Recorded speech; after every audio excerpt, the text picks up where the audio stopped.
Hello friends, कल जो हमने सीरीज स्टार्ट की थी एनसीईआरटी इकोनॉमिक्स की, आज सेकेंड चैप्टर है। इसमें 10 चैप्टर है। एक सप्ताह में कोशिश करेंगे कंप्लीट करने की, और उसके बाद फिर दूसरा सब्जेक्ट स्टार्ट करेंगे। आप बने रहिए हमारे साथ और पढ़ते रहिए। भारतीय अर्थव्यवस्था 1950 से 1990। जब हमारा देश स्वतंत्र हुआ 1947 को, उस समय अर्थव्यवस्था बहुत न्यून थी और गतिहीन थी। उसके बाद कैसी नीतियाँ अपनाई गई, उसके आधार पर पंचवर्षीय योजना सरकार ने क्या क्या नीतियाँ अपनाई, उसके बारे में पढ़ते हैं। 1950 से 1990 के दशक तक। इस पाठ के पढ़ने के बाद आप भारत की पंचवर्षीय योजनाओं के लक्ष्यों को जानेंगे। इस चैप्टर को आप पढ़ लेंगे तो जैसे जैसे पंचवर्षीय योजना बनाए, उसमें क्या नीति निर्धारित की गई थी, क्या उसका मुख्य उद्देश्य था, उसके बारे में जानेंगे। उसका लक्ष्य क्या था प्रथम पंचवर्षीय योजना में, सेकेंड में और थर्ड में। ऐसे वर्ष 1950 से 1990 तक विभिन्न क्षेत्रों को, जैसे कृषि और उद्योग में अपनाई गई विकास की नीतियों को समझेंगे। एक नियमित अर्थव्यवस्था के गुणों तथा सीमाओं का विवेचना कर सकेंगे। भारत में योजना का मुख्य उद्देश्य विकास की एक ऐसी प्रक्रिया प्रारंभ करना है जो रहन सहन के स्तर को ऊंचा उठाए तथा लोगों के लिए समृद्ध और वैविध्यपूर्ण जीवन के नए अवसर उपलब्ध कराए। जो प्रथम पंचवर्षीय योजना था, उसमें यह स्टेटमेंट दिया हुआ था कि यहाँ की विकास की ऐसी प्रक्रिया प्रारंभ करना है जो लोगों की रहन सहन जो है उसको ऊंचा उठाए। परिचय। इस चैप्टर का परिचय है। 15 अगस्त 1947 के दिन भारत में स्वतंत्रता का एक नया प्रभाव उदित हुआ। अंततः 200 वर्षों के ब्रिटिश शासन के बाद हम अपने भाग्य के विधाता बन गए। अब राष्ट्र के नव निर्माण का कार्य हमारे हाथों में था। जब आज़ाद हुआ उसके बाद हम लोग अपने देश की कार्य विधाता बन गए। तो फिर उस समय राष्ट्र के नव निर्माण का कार्य हाथ में आ गया था। स्वतंत्र भारत के नेताओं को अन्य बातों के साथ यह भी तय करना था कि हमारे देश में कौन सी आर्थिक प्रणाली सबसे उपयुक्त होगी, जो केवल कुछ लोगों के लिए नहीं बल्कि सर्वजन कल्याण के लिए कार्य करेगी। जो नेता यहाँ लोग थे, तो वो लोग नीति निर्धारित किए से कौन सा अर्थव्यवस्था अपनाई जाए जिससे सिर्फ कुछ लोगों का लाभ न होते हुए बल्कि पूरे लोगों को हो।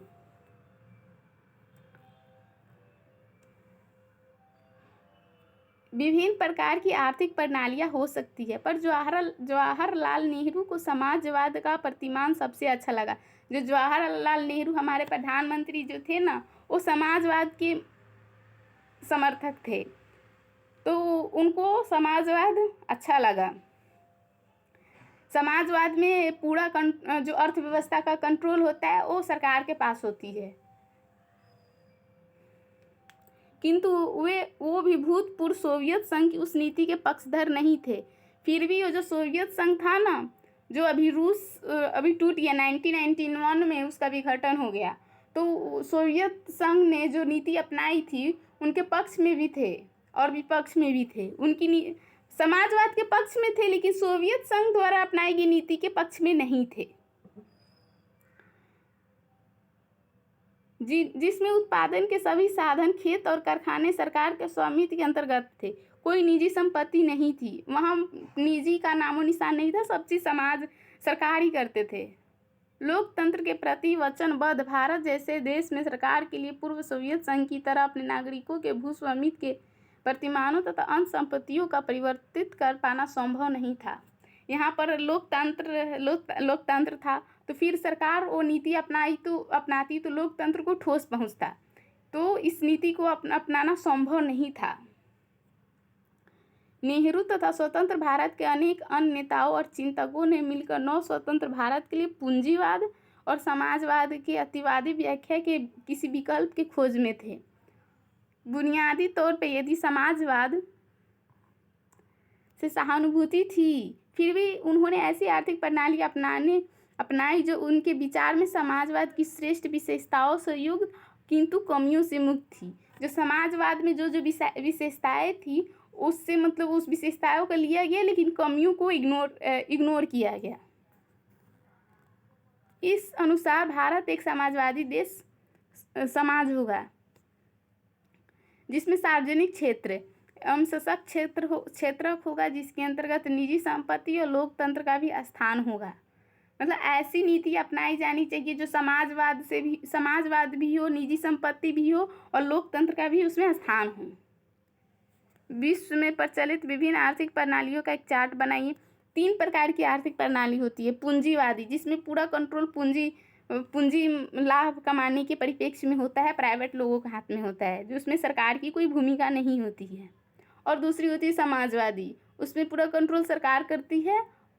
और एक तीसरी होती है मिश्रित अर्थव्यवस्था, जिसमें समाजवाद भी होती है, पूंजीवाद भी होती है। कुछ क्षेत्र में सरकार कंट्रोल करते हैं तो कुछ क्षेत्र प्राइवेट लोग करते हैं। किसी कृषि फर्म पर अपनी कक्षा के साथ भ्रमण की योजना बनी है। बच्चों को होमवर्क दिया हुआ है। प्रत्येक समाज में 3 प्रश्नों के उत्तर देने होते हैं। देश के किन वस्तुओं और सेवाओं का उत्पादन किया जाना चाहिए, मतलब कौन सी वस्तु का उत्पादन हो और कौन सी वस्तु सेवा का उत्पादन किया जाए। वस्तु और सेवा किस प्रकार उत्पादित किए जाए। उत्पादक इस कार्य में मानव श्रम का अधिक प्रयोग करे और पूंजी मशीनों का, ये क्वेश्चन देना होता है समाज में। उत्पादित वस्तु और सेवाओं का विभिन्न व्यक्तियों के बीच किस प्रकार वितरण किया जाए। इन सभी प्रश्नों का एक उत्तर तो मांग और पूर्ति तथा बाजार की शक्तियों पर निर्भर करता है। बाजार अर्थव्यवस्था में जिसे पूंजीवादी अर्थव्यवस्था होती है, जिसमें बाजार को ध्यान में रखते हुए वस्तु और सेवा का उत्पादन किया जाता है और लोग अपनी क्षमता के अनुसार उसको परचेज करते हैं। वहीं वस्तुएं उत्पादित की जाती है जिनमें देश या घरेलू बाजारों में लाभ कमाया जा सके। यदि कारों की मांग है तो कारों का उत्पादन होगा, यदि साइकिलों की मांग है तो साइकिलों का उत्पादन होगा। उसमें जनहित का ख्याल नहीं रखा जाएगा, जिसकी मांग होगी उसका उत्पादन होगा। जबकि श्रम पूंजी की अपेक्षा सस्ता है तो अधिक श्रम प्रधान विधियों का प्रयोग होगा। यदि श्रम की अपेक्षा पूंजी सस्ती है तो उत्पादन में अधिक पूंजी का प्रधान, मतलब जो जिससे लाभ कमाया जाए, मेन मोटिव होता है लाभ कमाना, जिससे लाभ कमाया जा सके उसका ही उपयोग होता है पूंजीवादी अर्थव्यवस्था में। पूंजीवादी अर्थव्यवस्था में उत्पादित वस्तुओं का विभिन्न व्यक्तियों के बीच वितरण उसकी आवश्यकता के अनुसार नहीं होता। कौन सा व्यक्ति कितने सक्षम है उसके अनुसार उत्पादन नहीं होता पूंजीवादी अर्थव्यवस्था में। अधिकांश विभाजन इस आधार पर होता है कि व्यक्तियों की क्रय क्षमता कितनी और किन वस्तुओं और सेवाओं को खरीदने की क्षमता रखते हैं। अभिप्राय यह है कि खरीदने के लिए जेब में रुपए होने चाहिए। कम कीमत पर गरीब के लिए घर आवश्यक है, किंतु इनकी गणना बाजार मांग में ध्यान में नहीं रखा जानी चाहिए, क्योंकि मांग के अनुसार गरीबों की क्रय शक्ति नहीं है। पूंजीवादी अर्थव्यवस्था में लोगों को ये नहीं देखा जाता है कि आपकी इनकम क्या है, आप किस लेवल पे है। उसमें वस्तु और सेवाओं का उत्पादन हुआ, आपकी क्रय क्षमता जितनी है उनके अनुसार आप परचेज कीजिए। परिणाम स्वरूप इस वस्तु के उत्पादन और पूर्ति बाजार के शक्ति के अनुसार नहीं। हमारे प्रधानमंत्री जो थे, फर्स्ट प्रधानमंत्री जवाहरलाल नेहरू जी, उनको ऐसी व्यवस्था पसंद नहीं थी, क्योंकि ऐसी व्यवस्था अपनाने से हमारे देश के अधिकांश लोगों को अपनी स्थिति सुधारने की अवसर ही नहीं मिल पाता। हाँ, सिंपल सी बात है, जो लोग धनी थे उन लोगों को पूरा लाभ मिलता, जो गरीब थे उनको लाभ नहीं मिलता। समाजवादी समाज इन तीनों प्रश्नों की पूर्णतः विभिन्न तरीके से देता है। ये तो पूंजीवादी अर्थव्यवस्था के बारे में देखे, जिसमें उत्पादन और सेवा बाजार के परिप्रेक्ष्य में किया जाता है और पूंजी के कितने लोगों की क्रय क्षमता है उनके अनुसार परचेज करते हैं और उसमें लाभ कमाना मोटिव होता है। समाजवादी और समाज के अर्थव्यवस्था के बारे में देखते हैं। समाजवादी समाज इन तीनों प्रश्नों के उत्तर पूर्णतः विभिन्न तरीकों से देता है। समाजवादी समाज में सरकार ही निर्णय लेती है। जो समाजवादी अर्थव्यवस्था होती है उसमें सरकार का ही अर्थव्यवस्था की पूरी जिम्मेदारी सरकार ली हुई होती है और समाज की आवश्यकताओं के अनुसार विभिन्न वस्तुओं का उत्पादन करती है और देखती है हमारे समाज में कौन सी वस्तुएं का आवश्यकता है, उसके अनुसार वस्तुओं सेवाओं का उत्पादन किया जाता है। यह माना जाता है कि सरकार यह जानती है कि देश के लोगों के हित में क्या है, इसीलिए लोगों की व्यक्तिगत इच्छाओं का कोई बल नहीं दिया जाता। उसमें लोग को एक इंडिविजुअल नहीं देखा जाता आपको क्या नीड है, लेकिन सरकार ये जानती है हमारे देश में क्या ज़रूरत है और क्या कौन सी अर्थव्यवस्था अपनानी चाहिए। सरकार की यह निर्णय करती है कि वस्तुओं का उत्पादन और वितरण किस प्रकार किया जाना चाहिए। सिद्धांत यह माना जाता है कि समाजवाद में वितरण लोगों की आवश्यकता के आधार पर होता है। समाजवाद में यह माना जाता है कि जो हम नीति सरकार अपनाएगी वो लोगों के हित में ध्यान रखकर ही अपनाएगी और उनकी क्रय क्षमता के आधार पर नहीं। इसके विपरीत एक समाजवादी राष्ट्र अपने सभी नागरिकों को निःशुल्क स्वास्थ्य सुविधाएं उपलब्ध कराता है। समाजवादी व्यवस्था में निजी संपत्ति का कोई स्थान नहीं होता क्योंकि प्रत्येक वस्तु राज्य की होती है। उसमें समाजवादी अर्थव्यवस्था में पूंजी की कोई संपत्ति के कोई स्थान नहीं होता। उदाहरण के लिए चीन और क्यूबा में अधिकतर आर्थिक गतिविधियों सामाजिक सिद्धांत पर निर्देशित होता है। क्यूबा जो है ना उस नॉर्थ ईस्ट और साउथ ईस्ट के बीच में है, और ये चाइना में भी समाजवादी गतिविधियाँ निर्धारित करती है अर्थव्यवस्था। अधिकांश अर्थव्यवस्था मिश्रित अर्थव्यवस्था है। ये जो तीसरी अर्थव्यवस्था है वो मिश्रित है, दोनों का मिक्स। कुछ सरकार अपने हाथ में कंट्रोल में रखती है और कुछ निजी क्षेत्रों को देती है। अर्थात सरकार तथा बाजार एक साथ तीनों प्रश्नों का उत्तर देते हैं कि क्या उत्पादन किया जाए, क्या उत्पादन और सेवाओं का उत्पादन किया जाए और किस तरह वितरण किया जाए जिसका वह अच्छा उत्पादन कर सकता है। सरकार उन आवश्यक वस्तुओं सेवाओं को सुलभ कराती है जिन्हें बाजार सुलभ कराने में विफल रहता है। मतलब सरकार उन बाजार तो का मोटिव होता है पैसा अर्जित करना, पूंजी अर्जित करना, तो वो तो सरकार लोगों के हित में कुछ ऐसा नीति नहीं अपनाएंगे तो उसके लिए सरकार नीतियाँ अपनाती है। योजना क्या है? योजना हमारे देश जब पंचवर्षीय योजना बना हुआ था उसके बारे में दिया हुआ इसमें। जो योजना हमारे यहाँ तैयार किया गया तो रूस से लिया गया था। रूस में उसी प्रकार योजना तैयार की गई थी, उसी से हम लोग ग्रहण किए हुए थे। तो योजना इसकी व्याख्या करती है कि किस देश के संसाधनों का उपयोग किस प्रकार किया जाना चाहिए। योजना के कुछ सामान्य कुछ विशेष उद्देश्य होते हैं जिनको एक निर्दिष्ट समयावधि में प्राप्त करना होता है। कुछ योजना आप भी प्लानिंग करते होंगे इतना समय में ये करना है, तो उसी तरह अर्थव्यवस्था में भी प्लानिंग की जाती है किस तरह संसाधनों का उपयोग किया जाना चाहिए और उनका उद्देश्य क्या होना चाहिए। भारत में योजनाएं 5 वर्ष की अवधि की होती थी। यहाँ जो योजनाएं बनाई थी वो 5 वर्ष तक की अवधि के लिए बनाई जाती थी। इसे पंचवर्षीय योजना कहा जाता था।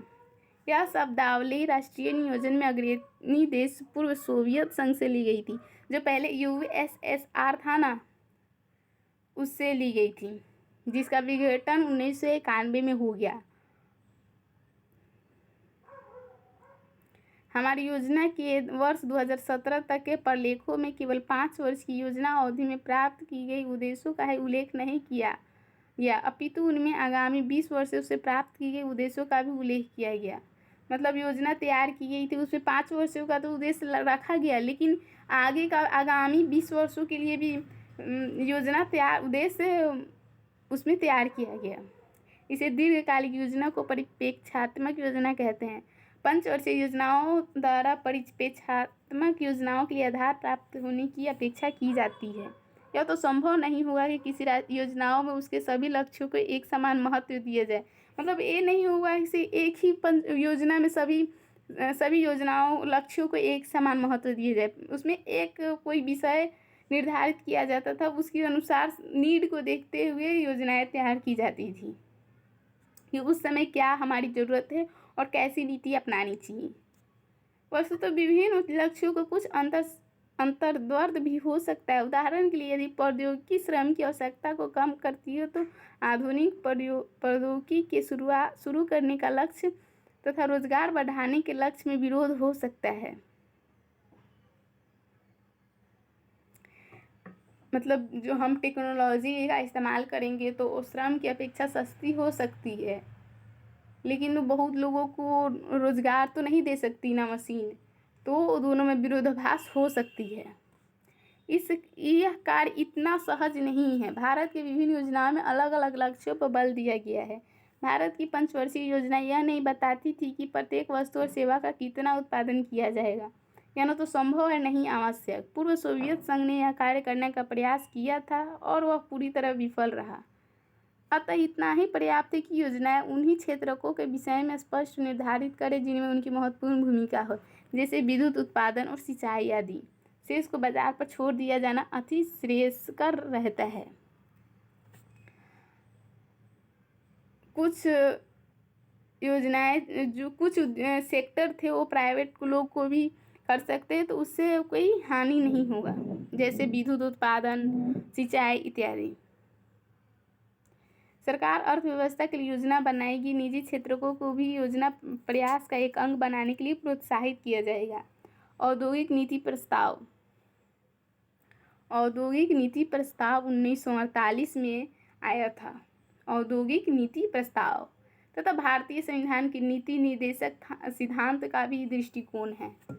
औद्योगिक नीति प्रस्ताव जो 1948 में आया था, जो है ना DPSP, directive principle of state policy, नीति निर्देशक सिद्धांत आपने पॉलिटी में पढ़ा होगा थोड़ा बहुत, उसके बारे में, उसके सिद्धांत का भी ये दृष्टिकोण रखता है। वर्ष 1950 में प्रधानमंत्री की अध्यक्षता में योजना आयोग की स्थापना की गई। योजना आयोग की स्थापना 1950 में की गई और प्रधानमंत्री के अध्यक्षता में की गई, और यह इस प्रकार पंचवर्षीय योजनाओं का युग का सूत्रपात किया गया। अब देखते हैं पंचवर्षीय योजना का क्या लक्ष्य निर्धारित किया गया था। किसी योजना में स्पष्टता निर्दिष्ट लक्ष्य होने चाहिए। पंचवर्षीय योजना के लक्ष्य थे समृद्धि, आधुनिकीकरण, आत्मनिर्भरता और समानता।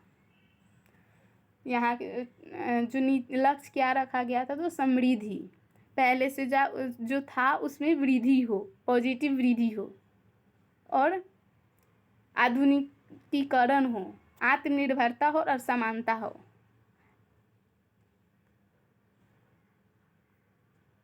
इसका अर्थ यह नहीं कि प्रत्येक योजना में इसका लक्ष्य को एक समान महत्व दिया गया। सीमित संसाधनों के कारण प्रत्येक योजना में से लक्ष्यों का चयन करना पड़ता है जिनको प्राथमिकता दी जानी है।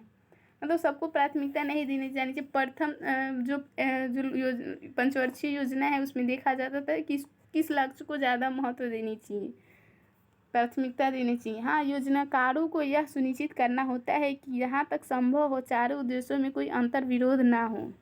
चार उद्देश्य कौन सी थी? समृद्धि, आधुनिकीकरण, आत्मनिर्भरता,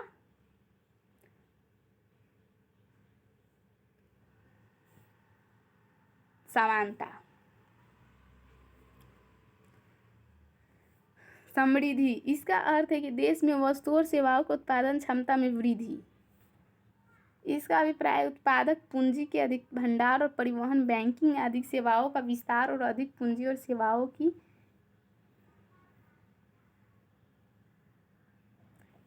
दक्षता से वृद्धि है। वस्तु और सेवाओं में उत्पादन, पूंजी का अधिक उत्पादन, उसमें वृद्धि हो, उसे समृद्धि कहेगी।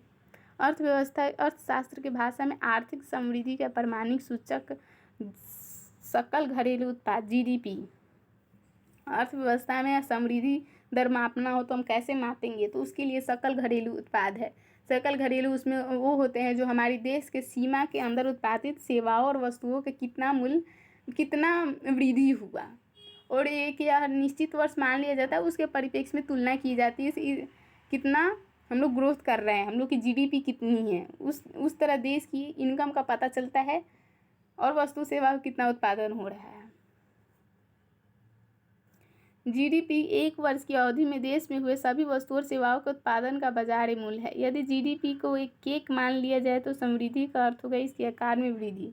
मतलब हम एक GDP को एक केक मान ले तो उसको GDP अगर हम समझना चाहेंगे कैसे वृद्धि कर रही है तो उसके आकार में वृद्धि होना चाहिए, और जितना GDP होगा उतना केक बड़ा होगा, इतना लोगों में बटेगा। तो उसी तरह जितना GDP होगा उतना ही लोगों की रोजगार, लोगों को उपभोग कर पाएंगे। यदि भारतीय जनता को अधिक समृद्ध और विविधतापूर्ण जीवन यापन करना है प्रथम पंचवर्षीय योजना के अनुसार तो वस्तुओं और सेवाओं का अधिक उत्पादन करना आवश्यक है। देश की सकल घरेलू उत्पाद देश की अर्थव्यवस्था के विभिन्न क्षेत्रों से प्राप्त होता है। यहाँ 3 क्षेत्रों सकल घरेलू उत्पाद में बहुत विभिन्न क्षेत्रों से प्राप्त होता है, जैसे कृषि क्षेत्रक, औद्योगिक क्षेत्रक, सेवा क्षेत्रक। 3 क्षेत्रक होते हैं, कल भी बताया था हमने। एक प्राइमरी सेक्टर कृषि क्षेत्रक, जिसमें प्राकृतिक से उत्पादन होता है, उसमें प्राकृतिक चीज़ों का ही इस्तेमाल किया जाता है। दूसरा औद्योगिक क्षेत्र होता है, उसमें जो कच्चे कृषि जो प्राप्त पदार्थ होता है उसको मूल्यवर्धित करके उसको उत्पादन किया जाता है, मशीनों से तैयार किया जाता है।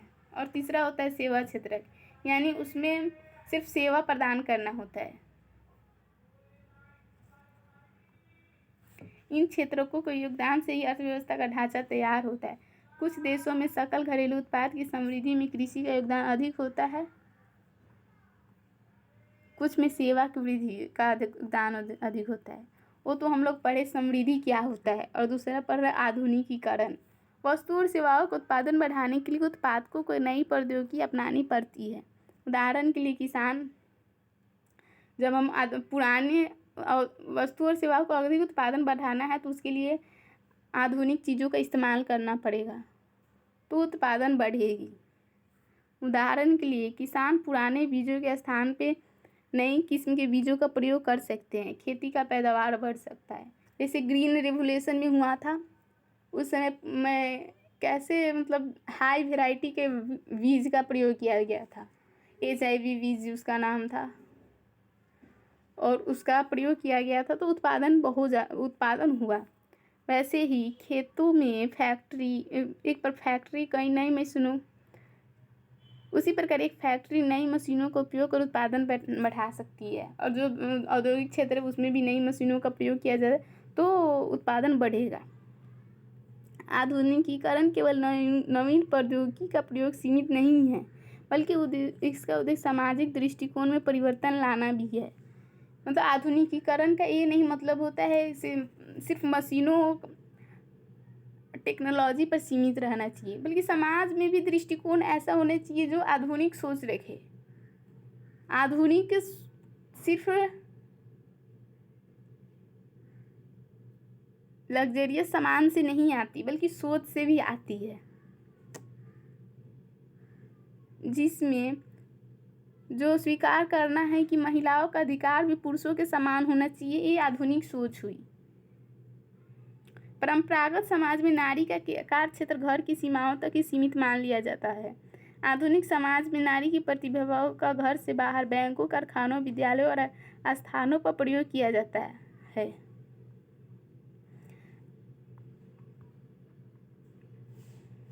और ऐसा करने वाला समाज ही अधिकांश समृद्ध होता है। और तीसरा है आत्मनिर्भरता। आज भी आत्मनिर्भरता आप लोग बहुत सुनते होंगे, सरकार की आत्मनिर्भर अभियान जो चलाए हुए हैं उनके बारे में। कोई भी राष्ट्र आधुनिकीकरण और आर्थिक समृद्धि अपने तथा अन्य राष्ट्रों की आयातित संसाधनों का प्रयोग कर सकता है।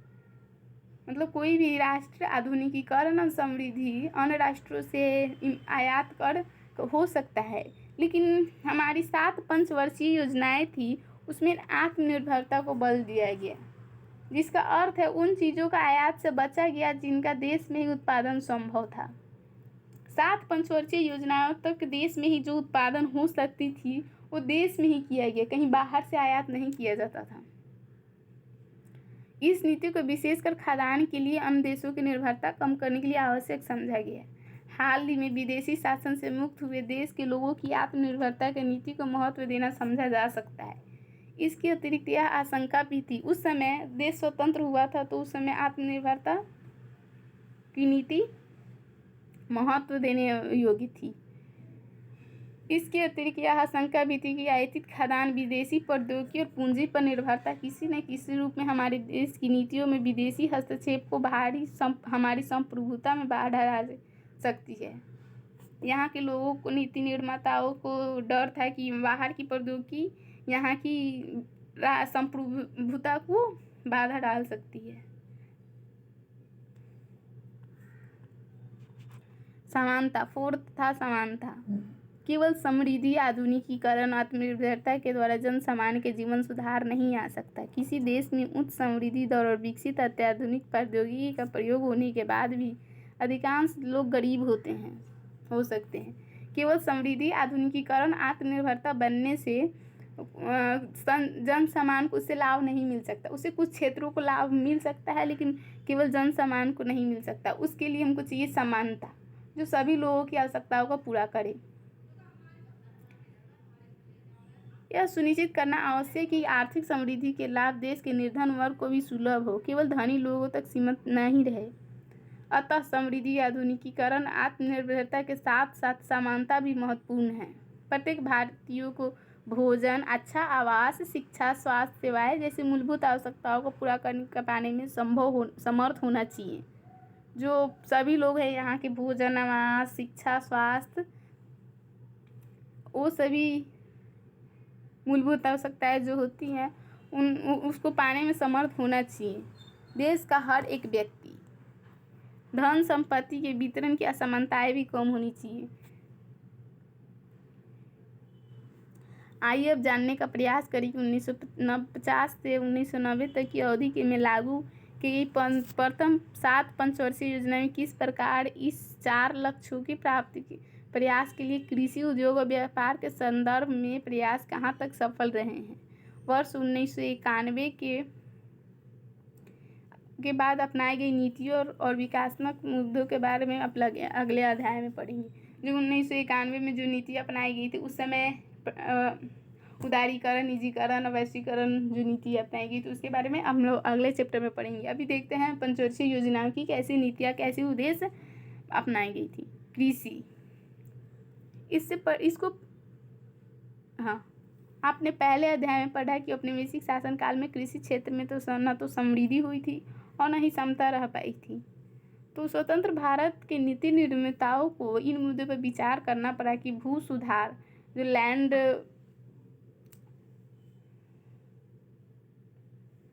था उसको भूमि को सुधार किया जाता है। कुछ लोगों के पास भूमि अधिक थी, जमींदारों के पास जैसे, तो उसमें नीति निर्माताओं की चिंता हो गई। तो क्या, तो भू सुधार कानून लाया गया तथा उच्च पैदावार किस्म के बीजों का प्रयोग तथा भारतीय कृषि में क्रांति का संचार किया गया। भू सुधार, स्वतंत्रता प्राप्ति के समय देश की भू धारण पद्धति में जमींदार, जागीरदार आदि का वर्चस्व था। यह खेतों में कुछ सुधार किए बिना लगान की वसूल किया करते थे। वे लोग जो थे वो खेतों में सुधार नहीं करते थे, बल्कि उससे लगान वसूल किया करते थे। भारतीय कृषि क्षेत्र में निम्न उत्पादकता के कारण भारत को संयुक्त राज्य अमेरिका से अनाज का आयात करना पड़ा। यहाँ पे इतना उत्पादकता कम थी कि यहाँ खाने को नहीं था, तो संयुक्त राज्य अमेरिका से अनाज का आयात किया गया। कृषि में समानता लाने के लिए भू सुधारों की आवश्यकता हुई। इसका मुख्य ध्येय जोतों को स्वामित्व में परिवर्तन करना था। स्वतंत्रता के 1 वर्ष के बाद ही देश में बिचौलियों के उन्मूलन तथा वास्तविक कृषकों को ही भूमि का स्वामी बनाने जैसे कदम उठाए गए। इसका उद्देश्य यह था कि भूमि का स्वामी किसानों को निवेश करने की प्रेरणा देगा, बशर्ते उन्हें पर्याप्त पूंजी उपलब्ध कराई जाए। मतलब किसान भी उसमें कुछ नहीं निवेश करते थे, क्योंकि उनका अपना खेत नहीं था। कोई भी आदमी निवेश करता है क्योंकि वो समझता है ये हमारी संपत्ति है, कोई दूसरे की संपत्ति में निवेश नहीं करना चाहता है। उसी तरह के किसान भी निवेश नहीं करते थे।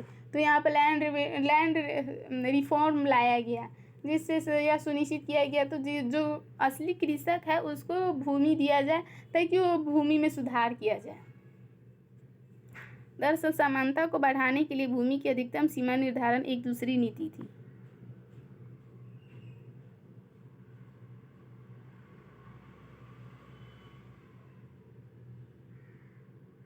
एक कार्टून दिया हुआ है, हरित क्रांति के बाद अब तुम्हारी पेशकश कौन रुचि लेगा। यानी कि हमारी किसान कह रहे हैं यूएसए को से हमारी तो हरित क्रांति हुई, उसके बाद उत्पादकता इतनी बढ़ गई तो तुम्हारी अनाज कौन लेगा। PL 480 दिया हुआ है ना, ये एक प्रकार की वैरायटी थी, यही हम लोग को दिया जाता था, जो अच्छी नहीं होती थी। PL 480 किसी भी व्यक्ति की कृषि भूमि स्वामित्व की अधिकतम सीमा का निर्धारण करना है। इस नीति के उद्देश्य कुछ लोगों को भू स्वामित्व में संकेंद्रण को कम करना।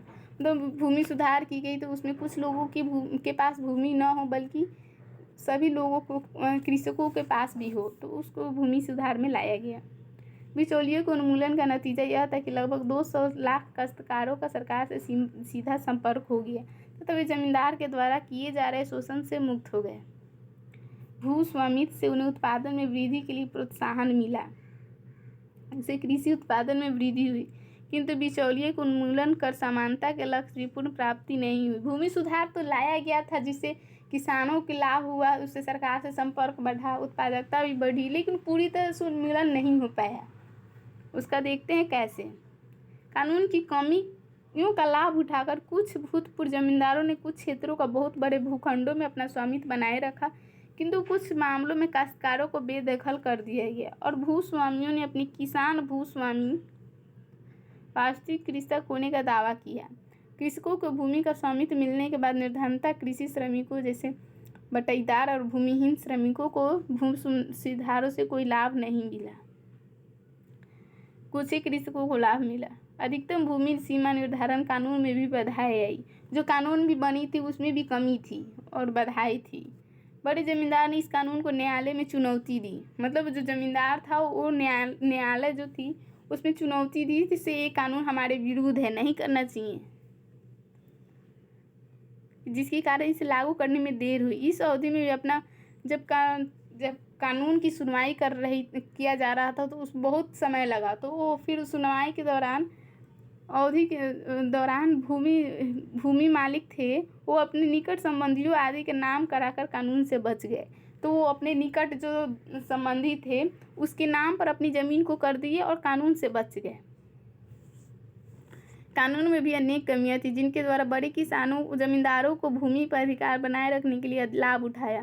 केरल और पश्चिम बंगाल की सरकारें वास्तविक किसान को भूमि देने की नीति में प्रतिबद्ध थी। केरल और पश्चिम बंगाल की सरकार थी वो वहाँ पर ये नीति बहुत अच्छी तरह से लागू की, क्योंकि वहाँ सरकारों किसानों को भूमि देने के लिए प्रतिबद्ध थी। दुर्भाग्यवश अन्य प्रांतों की सरकारों इस स्तर की प्रतिबद्धता नहीं थी।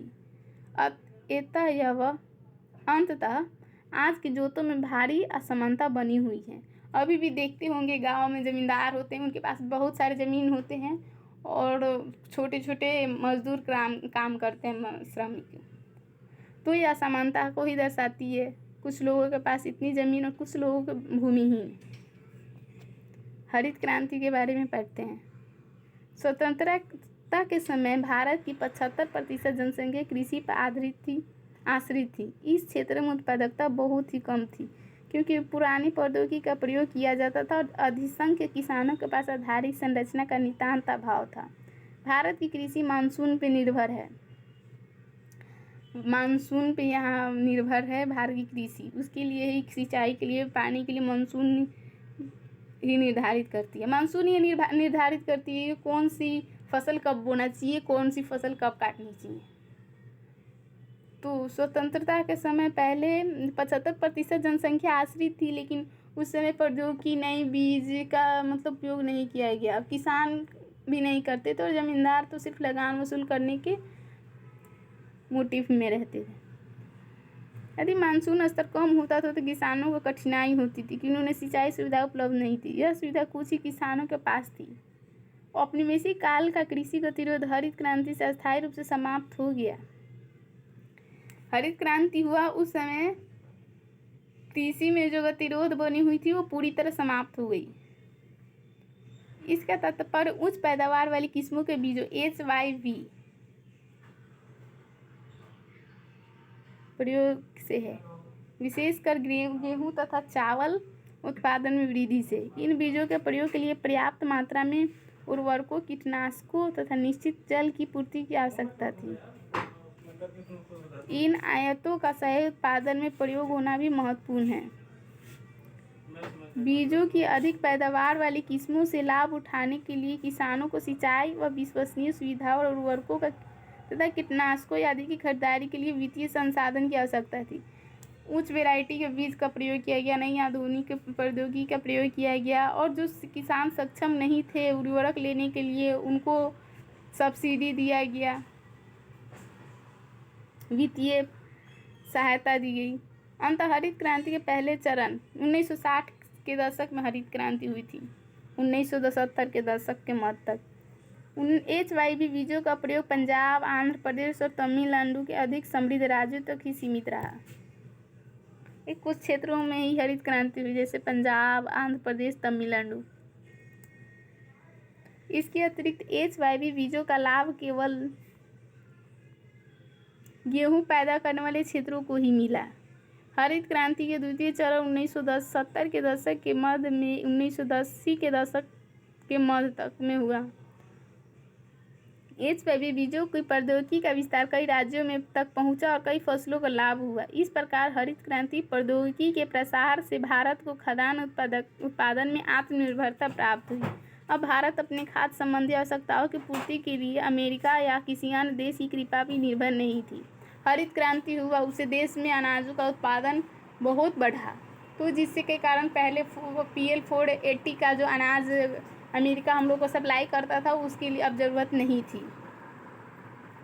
यदि किसान बाजार में बेचने की जगह इस उत्पादन का अधिकांश भाग स्वयं उपभोग करे तो अधिक उत्पादन से अर्थव्यवस्था पर कुल मिलाकर कोई फर्क नहीं पड़ता। मतलब जितना हम उत्पादन करते हैं और कुछ ही पूरा का उपभोग करते हैं तो उसमें उस उत्पादन का अर्थव्यवस्था में कोई योगदान नहीं रह जाता। दूसरी ओर किसान पर्याप्त मात्रा में अपना उत्पादन बाजार में बेच सके तो अधिक उत्पादन निश्चय ही अर्थव्यवस्था पर पर्याप्त हो सकता है। हम इतना उत्पादन करें कि जो हमारे उपभोग से ज़्यादा बचे और वो बाजार में बेच सके तो वो अर्थव्यवस्था में वो योगदान देती है। किसानों द्वारा उत्पादन का बाजार में बेचा गया अंश ही विपणित अधिशेष कहलाता है। हरित क्रांति काल में किसानों अपने गेहूं और चावल के अतिरिक्त उत्पादन का अच्छा खासा बाजार में बेच रहे थे। इसके फलस्वरूप खाद्यान्नों की कीमतों में उपभोग की अन्य वस्तुओं की अपेक्षा कमी आई। हरित क्रांति हुआ तो उसमें कुछ ही, जैसे गेहूं चावल का उत्पादन बढ़ा लेकिन दूसरे फसल का उत्पादन नहीं हुआ, और अपनी कुल आय के बहुत बड़े प्रतिशत का भोजन पर खर्च करने वाले निम्न आय वर्ग वाले कीमतों में इस सापेक्ष कमी का बहुत लाभ हुआ।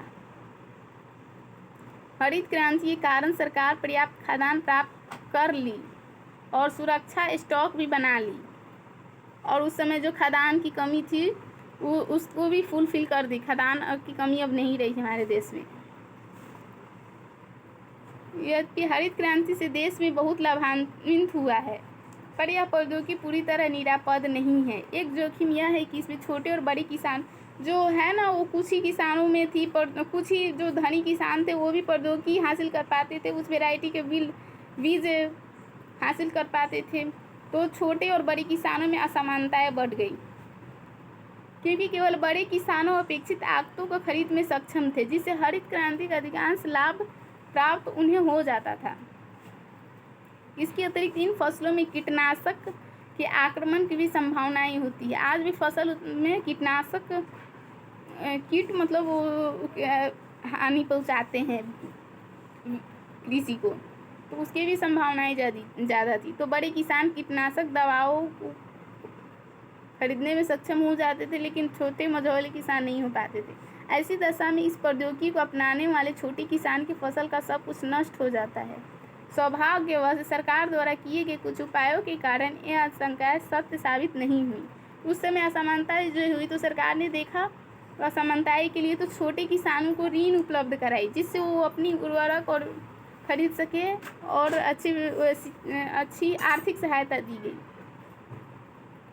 छोटे किसानों की आवश्यकता लागत उपलब्ध हो सके। छोटे किसानों की आगतों की परिप्राप्ति से छोटे खेतों की उपज और उत्पादकता भी समय के साथ बड़े खेतों की पैदावार के बराबर हो गई। छोटे किसानों को आर्थिक सहायता दी गई, जिसके कारण वो भी बड़े किसानों के उत्पादकता और खेतों के पैदावार के बराबर हो गई। इस प्रकार हरित क्रांति से छोटे बड़े की सभी किसान को लाभ मिला। सरकार द्वारा स्थापित छोटे अनुसंधान संस्थाओं की सेवाओं के कारण छोटे किसानों की जोखिम भी कम हो गई, जो कीटनाशकों के आक्रमण से उनकी फसलों की बर्बादी का कारण थे। यदि सरकार ने इन प्रौद्योगिकी का लाभ छोटे किसानों को उपलब्ध कराने के लिए व्यापक प्रयास नहीं किए होते तो इस क्रांति का लाभ केवल धनी किसानों को ही मिलता। अगर सरकार ने वो वित्तीय सहायता नहीं दिया होता तो सिर्फ कुछ ही किसानों को ये लाभ मिल पाता। सहायकी पर बहस। आजकल जो सब्सिडी जो किसानों को दी जाती है उर्वरक पे सबसे ज़्यादा, हमारे देश की सबसे ज़्यादा सब्सिडी जो होता है वो खाद्यान्न पे दिया जाता है। सेकेंड में आता है उर्वरक जो किसानों की दी जाती है। तो आज उसके पर बहस बहुत चलती है, उसके बारे में दिया हुआ है। आजकल कृषि क्षेत्र को दी जा रही आर्थिक सहायता का आर्थिक औचित्य गर्मा-गर्म बहस का मुद्दा बन गया है। इस बात से तो सभी सहमत है कि किसानों द्वारा सामान्यतः छोटे किसानों द्वारा विशेष रूप से नई HYV प्रौद्योगिकी को अपनाने के लिए प्रोत्साहन प्रदान हेतु सहायता दी जानी आवश्यक थी। मतलब उस समय सहायता देनी आवश्यक थी, लेकिन अब इसका अभी औचित्य नहीं बना हुआ है। ये इसका मतलब इसका कहने का सेंस ये है। किसान प्रायः किसी भी नई प्रौद्योगिकी को जोखिमपूर्ण समझते हैं, अतः किसानों द्वारा नई प्रौद्योगिकी की परख के लिए सहायता आवश्यक थी। कुछ अर्थशास्त्रियों का मत है कि एक बार प्रौद्योगिकी का लाभ मिल जाने से उनके व्यापक प्रचलन के बाद सहायता धीरे धीरे समाप्त कर देनी चाहिए। कुछ अर्थशास्त्र मानते हैं कि एक बार सहायता दिया गया और जो लाभ मिल गया तो उसके बाद सहायता बंद कर देना चाहिए, क्योंकि उनका उद्देश्य पूरा हो गया है। यही नहीं, आप यदि सहायता का ध्येय किसानों का लाभ पहुंचाना है, किंतु उर्वरक सहायता की लाभ बड़ी मात्रा में प्रायः उर्वरक उद्योग तथा आर्थिक अधिक समृद्ध क्षेत्र में किसानों को पहुंचता है। अतः यह तर्क दिया जाता है कि उर्वरकों पर सहायता जारी रखने का कोई औचित्य नहीं है। मतलब अभी कोई उसका औचित्य नहीं है, मतलब बंद कर देना चाहिए। कुछ अर्थशास्त्री मानते हैं इन्हें लक्षित समूह को लाभ नहीं होता, जो मतलब जो जिन्हें लाभ मिलना चाहिए उन्हें लाभ नहीं मिलता, और सरकारी कोष पर अनावश्यक भारी बोझ पड़ता है, और सरकार का जो खर्च होता है उस पर बहुत भारी बोझ पड़ता है। तो कुछ अर्थशास्त्री मानते हैं इसे समाप्त कर देना चाहिए। कृषि सहायता जारी, कुछ अर्थशास्त्री जो है इसे मानते हैं कृषि सहायता जारी रखना चाहिए, क्योंकि भारत में कृषि एक बहुत जोखिम भरा व्यवसाय है। अधिकांश किसान बहुत गरीब है और सहायता को समाप्त करने से वे अपेक्षित आगतों का प्रयोग नहीं कर पाते। सहायता समाप्त करने से गरीब और अमीर किसानों के बीच असमानताएं बढ़ेगी और समता के लक्ष्य का उल्लंघन होगा। इन विशेषज्ञों का तर्क है कि यदि सहायता से बड़े किसानों तथा उर्वरक के उद्योगों को अधिक लाभ हो रहा है तो सही नीति सहायता समाप्त करना नहीं, बल्कि मतलब कुछ लोग मानते हैं कि अगर सहायता से बड़े किसानों और उर्वरक उद्योग को अधिक लाभ हो रहा है तो इसे समाप्त करना विकल्प नहीं हो सकता, क्योंकि इससे असमानता बढ़ सकती है। देश में बहुत सारे लोग निर्धन किसान हैं, तो ऐसी नीति अपनानी चाहिए जिससे निर्धन किसानों को सहायता मिले, यानी कि सब्सिडी। 1960 के दशक के अंत तक देश में कृषि उत्पादकता की वृद्धि से भारत खाद्यान्नों में आत्मनिर्भर हो गया। यह निश्चय ही गौरवपूर्ण उपलब्धि रही है। इसके बावजूद नकारात्मक पहलू यह रहा है कि 1990 तक देश में 65% जनसंख्या कृषि में लगी थी। एक तो आत्मनिर्भरता मिल गई, लेकिन हमारे देश की 60% जो जनसंख्या थी वो कृषि पर निर्भर थी। अर्थशास्त्री इस निष्कर्ष पर पहुँचे कि जैसे जैसे देश संपन्न होता है सकल घरेलू उत्पाद में कृषि के योगदान में और उस पर निर्भर जनसंख्या में पर्याप्त कमी आती है। जैसे अर्थशास्त्री मानते हैं कि जैसे जैसे सकल घरेलू उत्पादन बढ़ेगा तो कृषि क्षेत्र में लोगों की संख्या कम होनी चाहिए और दूसरे क्षेत्रों में बढ़नी चाहिए, लेकिन ऐसा नहीं हुआ। भारत में 1950 से 1990 की अवधि में यद्यपि GDP में कृषि का अंशदान में भारी कमी आई है, पर कृषि पर निर्भर जनसंख्या के अनुपात में नहीं। मतलब बहुत लोगों कृषि पर निर्भर थे, लेकिन GDP का योगदान बहुत कम था।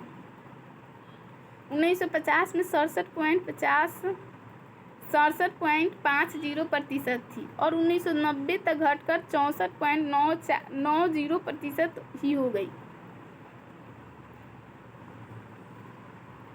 इस क्षेत्र में इतनी उत्पादन वृद्धि तो न्यूनतम श्रम द्वारा ही संभव थी। फिर इस क्षेत्र में इतनी बड़ी संख्या में लोगों को रहने की क्या आवश्यकता थी? मतलब कुछ लोग ही इसमें इस कृषि में लगे होते तो इतना जीडीपी योगदान दे सकते थे, पर इतने लोगों की आवश्यकता क्यों थी कृषि में लगने की? तो इसका यह उत्तर हो सकता है कि उद्योग क्षेत्र और सेवा क्षेत्र को कृषि क्षेत्रों में काम करने वाले लोगों को नहीं खपा सके। मतलब उद्योग क्षेत्र और सेवा क्षेत्र लोग मतलब इतना विकसित नहीं हो सका जो कृषि क्षेत्र में लगे लोगों को रोजगार दे सके। अनेक अर्थशास्त्री इसे 1950 से 1990 के दौरान अपनाई गई नीतियों को विफलता मानते हैं। जो नीतियाँ अपनाई गई उसको विफलता मानते हैं अनेक अर्थशास्त्री। एक तो हम लोग कृषि के क्षेत्र में देखें कैसे कृषि क्षेत्र में नीतियाँ अपनाई गई थी, और दूसरा है उद्योग और व्यापार। अर्थशास्त्रियों ने ऐसा पाया है कि निर्धन राष्ट्र की प्रगति कर पाते हैं जब उन्हें औद्योगिक क्षेत्र होते हैं। मतलब राष्ट्र को अगर विकसित करना है तो औद्योगिक क्षेत्र ज़्यादा होना चाहिए। उद्योग रोजगार उपलब्ध कराते हैं और कृषि में रोजगार की अपेक्षा अधिक अस्थायी होते हैं। मतलब उद्योग न बहुत सारे लोगों को रोजगार प्रदान करते हैं और इसमें अस्थायी भी होता है। यह आधुनिकीकरण और समग्र समृद्धि को भी बढ़ावा मिलता है। इन्हीं कारणों से हमारी पंचवर्षीय योजनाओं में औद्योगिक विकास पर अत्यधिक बल दिया गया। आप पिछले अध्याय में पढ़ा होगी कि स्वतंत्रता के समय भारत में बहुत कम उद्योग थे। हम पढ़े थे ना कल, 2-3 उद्योग लगाए हुए थे। एक था जूट, एक सूती वस्त्र का, एक रेलवे, हाँ 1-2 उद्योग लगाए हुए थे। अधिकांश उद्योग सूती वस्त्र पर्सन आदि तक ही सीमित थे। एक था जमशेदपुर जो जिसका स्थापना 1907 में हुआ था, टाटा आयरन स्टील कंपनी, यही पहली थी। लोहा और इस्पात की सुप्रबंधित फर्मी थी। यदि अर्थव्यवस्था का विकास करना था तो हमें ऐसे औद्योगिक आधार का विस्तार करने की आवश्यकता थी जिसमें विविध प्रकार के उद्योग हो। भारतीय औद्योगिक विकास में सार्वजनिक और निजी क्षेत्र को, अब देखते हैं औद्योगिक विकास में सार्वजनिक क्षेत्र को और निजी क्षेत्र को। हमारे नीति निर्माताओं के समक्ष एक बहुत बड़ा प्रश्न यह था कि औद्योगिक विकास में सरकार और निजी क्षेत्रों की क्या भूमिका होनी चाहिए। स्वतंत्रता प्राप्ति के समय भारत में उद्योगपतियों के पास भारतीय अर्थव्यवस्था के विकास हेतु उद्योग में निवेश करने के लिए अपेक्षित पूंजी नहीं थी। पूंजी की बहुत कमी थी तो उद्योग में विकास नहीं कर पाते थे। और स्वतंत्रता प्राप्ति के समय भी इतना बड़ा बाजार भी नहीं था जिसमें उद्योगपति को मुख्य परियोजनाएं शुरू करने के लिए प्रोत्साहन मिलता। बाजार की कमी थी, पूंजी की कमी थी। इसके कारण उद्योगपति अपना व्यापार में कुछ लाभ नहीं कमा पाते थे। यदि उनके पास ऐसा करने के लिए पूंजी भी थी, इन्हीं कारणों से सरकार ने औद्योगिक क्षेत्र में प्रोत्साहन देने में व्यापक भूमिका निभाई। इसके अतिरिक्त भारतीय अर्थव्यवस्था को समाजवाद के पक्ष पर अग्रसर करने के लिए द्वितीय पंचवर्षीय योजना में निर्णय लिया गया कि सरकार अर्थव्यवस्था के सबसे बड़े और भारी उद्योगों को नियंत्रण में रखेगी। तो समाजवाद के पक्ष में लाने के लिए सरकार ने यह नीति निर्धारित की जो बड़े उद्योग होता है वो सरकार अपने हाथ में रखेगी। इसका अर्थ यह था कि सरकार उन उद्योगों पर पूर्ण नियंत्रण रखेगी जो अर्थव्यवस्था के लिए महत्वपूर्ण थे। निजी क्षेत्रों की नीतियाँ सार्वजनिक क्षेत्रों की नीतियाँ के अनुपूरक नहीं होगी। जो निजी क्षेत्र को जो नीतियाँ अपनाएंगे वो सार्वजनिक पूरे लोगों के हित में नहीं होगी। इसलिए औद्योगिक नीति प्रस्ताव 1956 औद्योगिक नीति प्रस्ताव 1956 में आया। भारी उद्योगों पर नियंत्रण रखने के सरकार के लक्ष्य के अनुसार औद्योगिक नीति प्रस्ताव 1956 को अंगीकार किया गया। इस प्रस्ताव को द्वितीय पंचवर्षीय का योजना का आधार बनाया गया। 1956 द्वितीय योजना में समाज के समाजवादी स्वरूप का आधार तैयार करने के लिए प्रयास किया गया। इस प्रस्ताव के अनुसार उद्योगों को 3 वर्गों में वर्गीकृत किया गया। उद्योग को 3 वर्गों में बांटा गया। प्रथम वे उद्योग थे जिन पर सरकार का स्वामित्व था।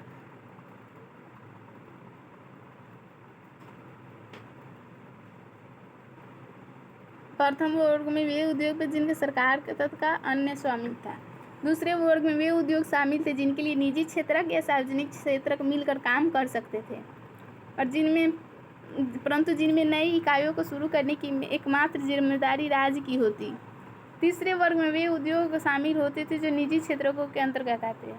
3 उद्योग था, जैसे प्रथम था जो सरकार पूरी तरह अपने हाथों में रखती थी, और दूसरा था जो सार्वजनिक था, वो मतलब सरकार और निजी दोनों व्यक्तियों के मिलकर करना होता था, और तीसरा था जो निजी व्यक्तियों के हाथ में होना था।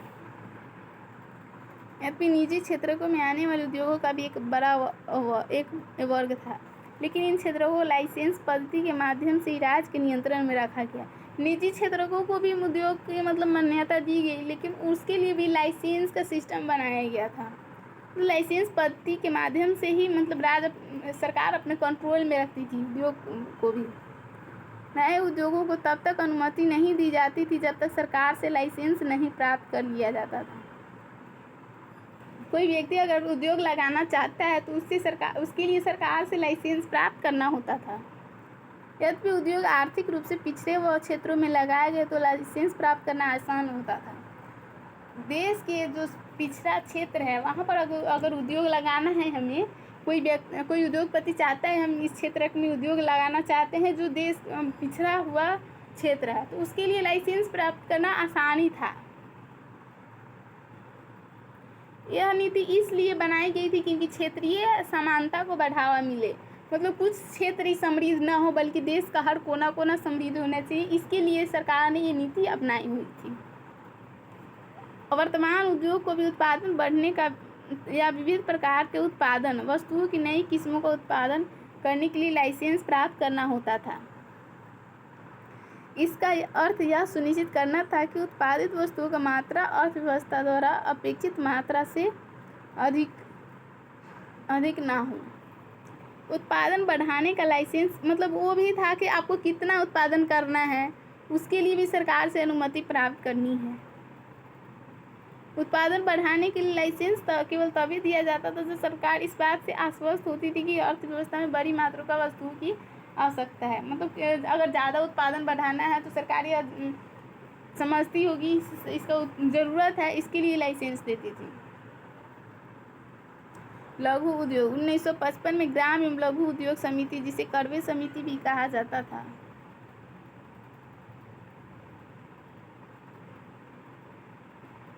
इस बात की संभावना पर विचार किया कि ग्राम विकास को प्रोत्साहित करने के लिए लघु उद्योगों का भी प्रयोग किया जाए। लघु उद्योगों की परिभाषा किसी इकाई की परिसंपत्तियों के लिए दिए जाने वाली अधिकतम निवेश के संदर्भ में की जाती है। मतलब कितना उसमें पूंजी लग रहा है उसके अनुसार ये लघु उद्योग निर्धारित किया जाता है। 1950 में लघु औद्योगिक इकाई उसे कहा जाता था जो 5 लाख रुपए का अधिकतम निवेश करती थी। और जो लघु उद्योग वो होती थी जो 5 लाख रुपए का अधिकतम उसमें निवेश होता था। करवे समिति ये मतलब दिए हुए थे। ऐसा माना जाता है कि लघु उद्योग अधिक श्रम प्रधान होते हैं, अर्थात उनमें बड़े पैमाने पर उद्योगों की अपेक्षा श्रम का अधिक प्रयोग किया जाता है। जो लघु उद्योग होता है वो श्रम प्रधान होते हैं, अतः वे अधिक रोजगारों का सृजन करते हैं। और जो मशीनों का प्रयोग नहीं होगा तो स्वाभाविक सी बात है, इससे लोग जुटे होंगे तो उसमें रोजगार तो मिलेगी। लेकिन यह बड़ी औद्योगिक फर्मों तथा प्रतिस्पर्धा बड़े उद्योगों से यह प्रतिस्पर्धा नहीं कर सकते थे। यह स्पष्ट है कि लघु उद्योगों के विकास के लिए बड़ी फर्मों से उनकी रक्षा किए जाने की आवश्यकता है। इसके उद्देश्य के लिए अनेक उत्पादकों को लघु उद्योग के लिए आरक्षित कर दिया गया। मतलब एक तो थी उद्योग स्थापित करना है तो लाइसेंस पाना ज़रूरत है, और आपको उत्पादन बढ़ाना है उसके लिए भी लाइसेंस पाना ज़रूरत है। और निजी क्षेत्र जो लघु उद्योग है उसको ना आरक्षित किया गया था। ऐसे आरक्षण की कसौटी यह थी कि एक इकाई उन वस्तुओं का विनिर्माण के योग्य है, मतलब ऐसी वस्तुओं को लिस्ट बना दिया गया था जो ये लघु उद्योग उत्पादन कर सकती है। आरक्षित किया गया था कि ये आप ही कर सकते हैं, कोई दूसरा उद्योग उसे नहीं कर सकता। प्रतिस्पर्धा से बचाने के लिए उन्हें अन्य रियायतें भी दी गई थी, जैसे कम उत्पाद शुल्क तथा कम ब्याज दरों पर बैंक ऋण। व्यापार नीति आयात प्रतिस्थापन, ये देखते हैं क्या है। व्यापार नीति आयात प्रतिस्थापन भारत द्वारा अपनाई गई औद्योगिक नीति व्यापार नीति से घनिष्ठ रूप से संबंधित थी। प्रथम 7 पंचवर्षीय योजना में व्यापार की विशेषता अंतर्मुखी व्यापार नीति था। आपने देखा उस समय सरकार आत्मनिर्भरता पर ज़्यादा बल दे रही थी, तो अंतर्मुखी व्यापार होता था, यानी कि विदेशों से व्यापार बहुत कम होता था, यानी होता मतलब ना मात्र के बराबर। प्रथम 7 पंचवर्षीय योजना में व्यापार का मुख्य उद्देश्य अंतर्मुखी व्यापार नीति थी। तकनीकी रूप से इस नीति को आयात प्रतिस्थापन कहा जाता है। इस नीति का उद्देश्य आयात के बदले घरेलू उत्पादन द्वारा पूर्ति करना है, मतलब बाहर से आयात नहीं करना है बल्कि अपने घर में ही उत्पादन करना है। इस नीति के अनुसार सरकार ने विदेशी प्रतिस्पर्धा से घरेलू उद्योगों की रक्षा की। तो सरकार को डर था, तो इसके लिए वो अपने घरेलू उद्योगों की रक्षा के लिए ये नीति अपनाए हुए थे। आयात संरक्षण के 2 प्रकार थे, प्रशुल्क और कर कोटा। प्रशुल्क आयातित वस्तुओं पर लगाया जाता था, जो यहाँ पर आयात हो रहा है तो उस पर शुल्क लगाया जाता था। प्रशुल्क लगाने पर आयातित वस्तुएं अधिक महंगी हो जाती थी, जो वस्तुओं का प्रयोग में हतोत्साहित करती है। कोटे में वस्तुओं की मात्रा निर्दिष्ट की जाती है कि उन्हें आयात किया जा सकता है, मतलब कोटा और शुल्क लगाया जाता था, इतना आपको शुल्क देना है और इतना ही कि आयात होता था। कोटा भी निर्धारित किया गया था।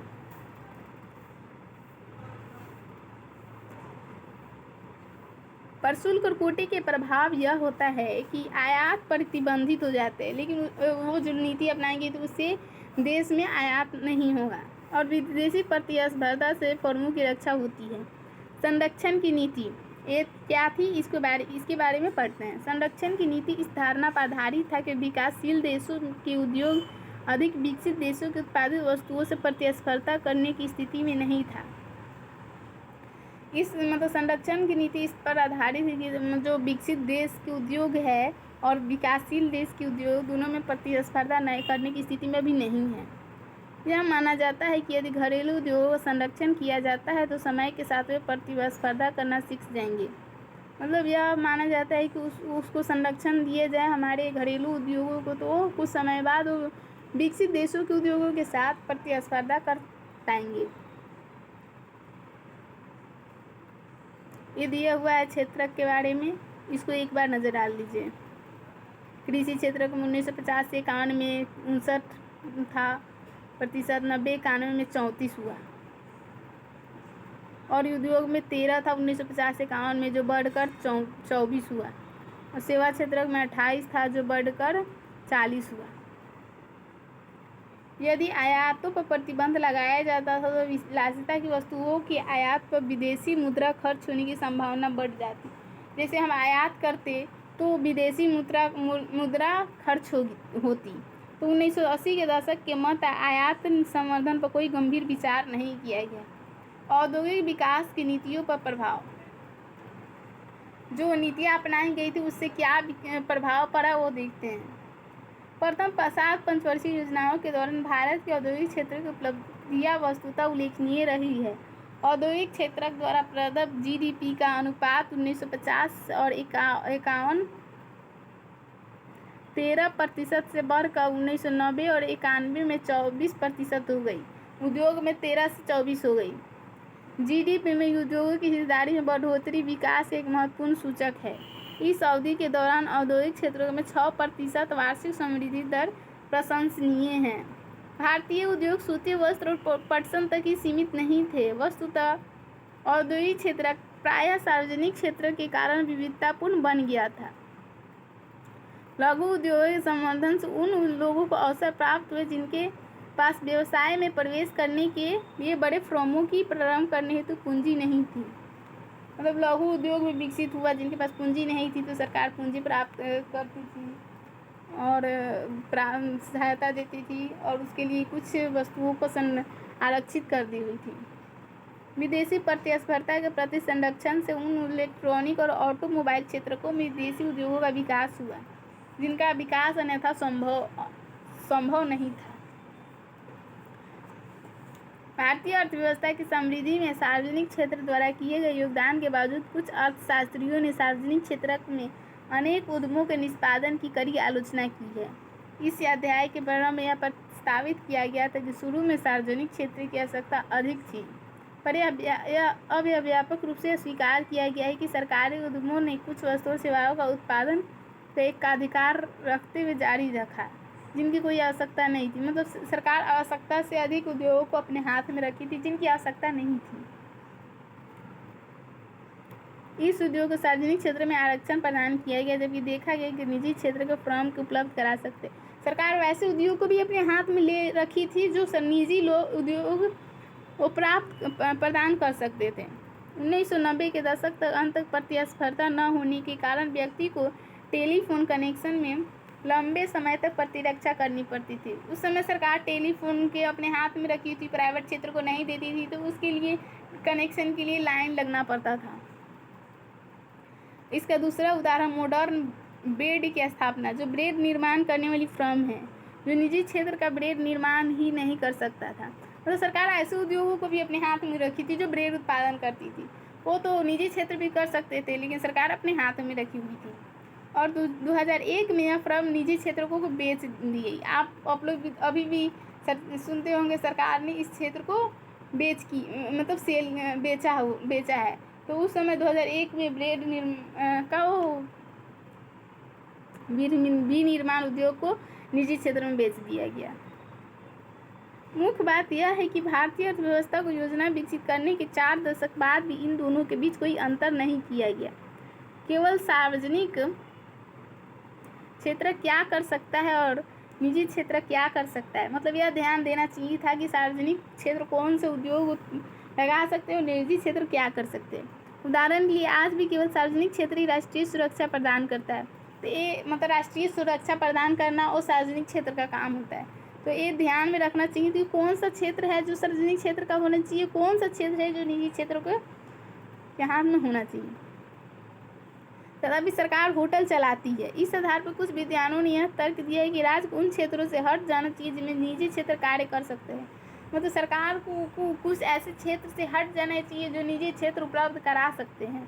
सरकार ऐसी महत्वपूर्ण सेवाओं पर संसाधनों का संकेंद्रण कर सकती है जिन्हें निजी क्षेत्र उपलब्ध नहीं करा सकते। वैसे संसाधन मतलब संकेंद्रण करना चाहिए जैसे जो निजी क्षेत्र नहीं करा सकते, जैसे स्वास्थ्य हुआ, देश की सुरक्षा हुआ और मूलभूत आवश्यकताएं वाली चीज़ें जो सार्वजनिक निजी क्षेत्र उपलब्ध नहीं करा सकते। अनेक सार्वजनिक क्षेत्रों की फर्मों ने भारी नुकसान उठाया था, लेकिन यह उन्होंने काम जारी रखा क्योंकि किसी सरकारी उपक्रम का बंद किया जाना कठिन है, भले ही इसके कारण राष्ट्र के सीमित संसाधनों का निकास होता रहे। इसका अर्थ यह है कि निजी फर्मों को सदैव लाभ ही होता हो।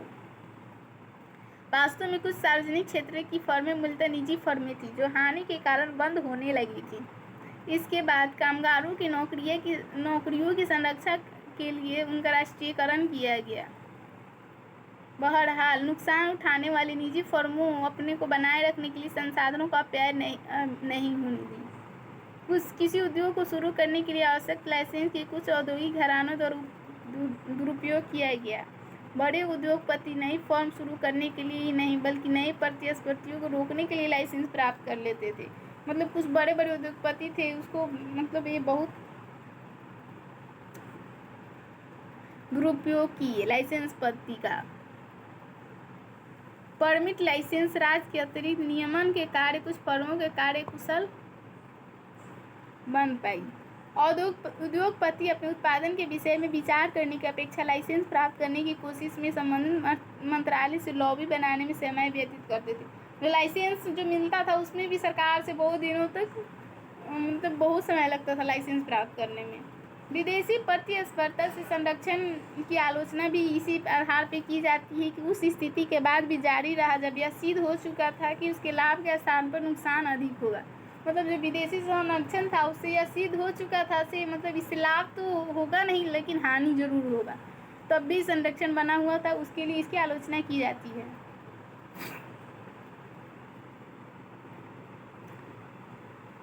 उत्पादक इस बात से अवगत थे कि उनके पास एक अबाध बाजार है, अतः उन्हें अपनी वस्तुओं की गुणवत्ता सुधार करने हेतु कोई प्रेरणा नहीं थी। जब वे घटिया वस्तुओं को ऊंची कीमतों पर बेच सकते थे तब उन्हें अपनी गुणवत्ता में सुधार करने की क्यों सोचते। आयतों की प्रतिस्पर्धा ने हमारे उत्पादकों को और अधिक दक्ष बनाने को बाध्य किया। कुछ अर्थशास्त्रियों का मत है कि सार्वजनिक क्षेत्रों का प्रयोजन लाभ कमाना नहीं है बल्कि राष्ट्र के कल्याण को बढ़ावा देना है। इस दृष्टि से सार्वजनिक क्षेत्रों की फर्मों का मूल्यांकन जनता के कल्याण के आधार पर किया जाना चाहिए। उनका मूल्यांकन उनके द्वारा कमाए गए लाभों के आधार पर नहीं किया जाना चाहिए। संरक्षण के संबंध में कुछ अर्थशास्त्रियों का यह मत है कि हमें विदेशी प्रतिस्पर्धा से उत्पादनों का संरक्षण तब करना चाहिए जब तक धनी राष्ट्र करते रहे। इन सभी विरोधों के कारण अर्थशास्त्रियों ने हमारी नीति में परिवर्तन करने की आग्रह किया। जो नीति अपनाई गई थी तो सारे मतलब औद्योगिक क्षेत्र में, तो उसके लिए बहुत सारे अर्थशास्त्र ने आलोचना की, तो परिवर्तन नीति को परिवर्तित करने के लिए आग्रह किया। तो इस सब के लिए सरकार ने 1991 में आर्थिक नीति लाई थी। उसके बारे में अगले अध्याय में पढ़ेंगे। निष्कर्ष: प्रथम 7 पंचवर्षीय योजनाओं के दौरान भारतीय अर्थव्यवस्था की प्रगति उल्लेखनीय रही। हमारे उद्योग स्वतंत्रता प्राप्ति के समय की स्थिति की तुलना में विविधतापूर्ण हो गए। मतलब कुछ उद्योग विविधतापूर्ण, बहुत सारे उद्योग का विकास हुआ। परिणाम स्वरूप भारत खाद्य उत्पादन में आत्मनिर्भर हुआ। भूमि सुधार का परिणाम हुआ कि जमींदारी प्रथा का उन्मूलन हुआ।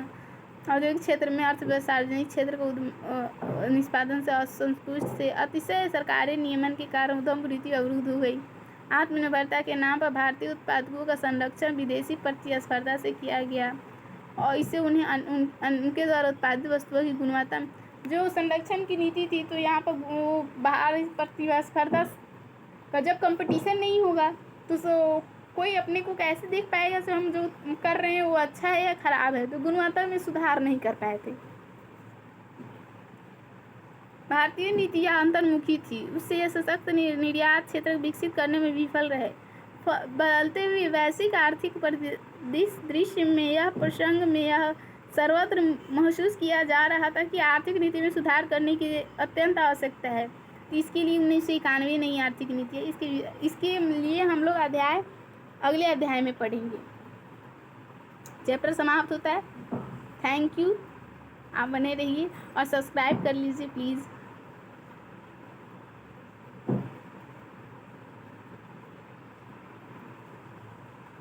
ये जो 2 बॉक्स है उसके बारे में हम लोग कल रीडिंग करेंगे। आज वीडियो बहुत बड़ा हो चुका है।